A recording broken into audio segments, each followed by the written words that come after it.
Bienvenue à cette troisième vidéo de la série sur ce que produit l'esprit, le paraklétos, celui qui est appelé à être et à demeurer à nos côtés. Pourquoi? Parce que seuls nous n'y arrivons pas, nous venons de le voir dans la vidéo précédente.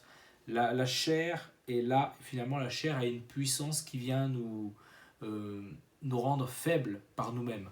Nous sommes faibles par la chair, mais nous sommes forts dans l'esprit. Et ça, c'est important de le réaliser. Et j'aimerais aussi, dans ce nouveau point, te dire combien il est important de réaliser que la chair, elle est là pour isoler et détruire. Et j'aimerais te dire que voilà, un des pièges qui existent, c'est de s'isoler et de finalement être détruit et même détruire au travers de la chair. Ce sont des choses que l'on ne réalise pas et qu'on le réalise des fois qu'après ou même des fois trop tard. Mais la chair va t'amener à t'isoler et à te détruire et à même détruire les personnes qui sont autour de toi. Regardez ce qu'il est dit dans Galates 5 à partir du verset 19 jusqu'au verset 21. Les œuvres de la chair, les œuvres de la nature humaine sont évidentes. Et ce mot évident, ça veut dire clairement reconnu, connu. Une apparence finalement qui a un mal-être. Il y a une apparence qui est là, mais il y a un mal-être qui est présent. Ce sont l'adultère, l'immoralité sexuelle, l'impureté, la débauche, l'idolâtrie, la magie, les haines, les querelles, les jalousies, les colères, les rivalités, les divisions, les sectes, l'envie, les meurtres, l'ivrognerie, les excès de table, les choses semblables. Je vous préviens, comme je l'ai déjà fait, ceux qui ont un tel comportement n'hériteront pas du royaume de Dieu.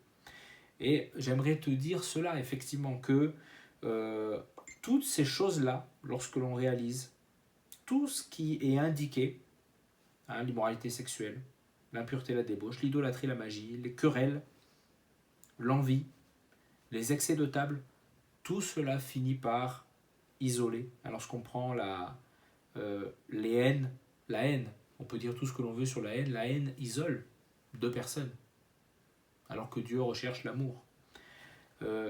Les excès de table, l'envie vient souvent même détruire des relations.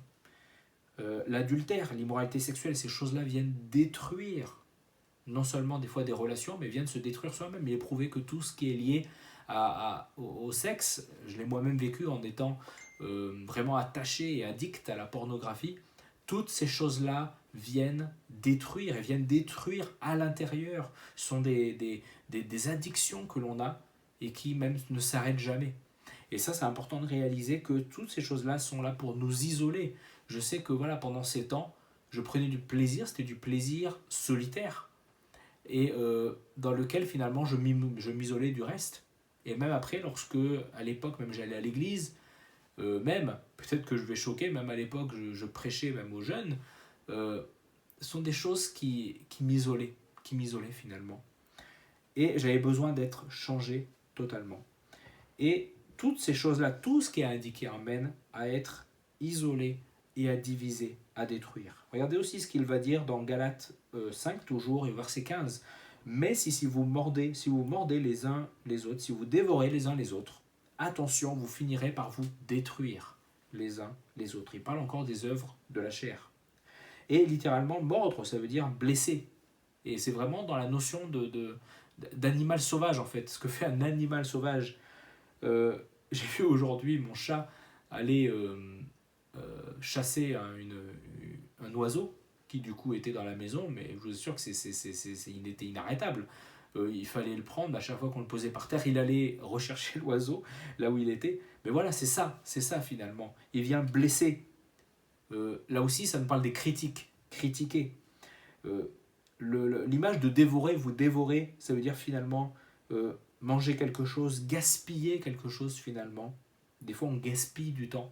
On se dévore les uns les autres, on gaspille du temps, on gaspille de l'énergie, on dépouille. Et finalement, qu'est-ce qui se passe? Vous finirez par vous détruire. Et c'est terrible ce terme, parce que détruire, littéralement, ça veut dire consumer.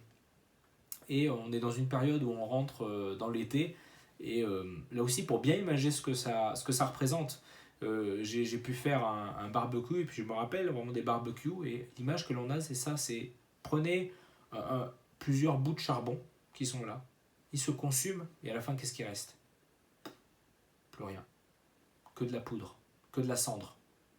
Et littéralement, c'est ça. Détruire, finalement, on se consume. Et souvent, il ne reste plus rien. Les plans de Dieu, plus rien. Les projets que Dieu avait, plus rien. Les relations, plus rien. Ça, ce sont les œuvres de la chair. Ça, c'est ce que la chair fait. Et j'aimerais vraiment finir sur cette note d'espérance, en disant qu'avec ces 2 points que l'on a vus, les 2 derniers points, on parlait de la chair. Mais voilà, qu'est-ce qu'il est dit? Galates 5, verset 14. En effet, toute la loi est accomplie dans cette seule parole. Tu aimeras ton prochain comme toi-même. L'esprit reconstruit, et l'esprit veut reconstruire notre être, et il veut aussi créer de nouvelles relations et recréer de nouvelles relations, même avec d'anciennes relations qui existaient. Voilà ce que l'esprit veut faire. Et voilà pourquoi il faut, et ce sera le point prochain, il faut absolument nourrir l'esprit. Parce que la chair est là, et on a beau vouloir faire ce que l'on veut, la chair existera toujours. La chair ne va pas mourir. La chair va exister, mais à nous de la rendre inactive en recherchant à nourrir l'esprit en nous.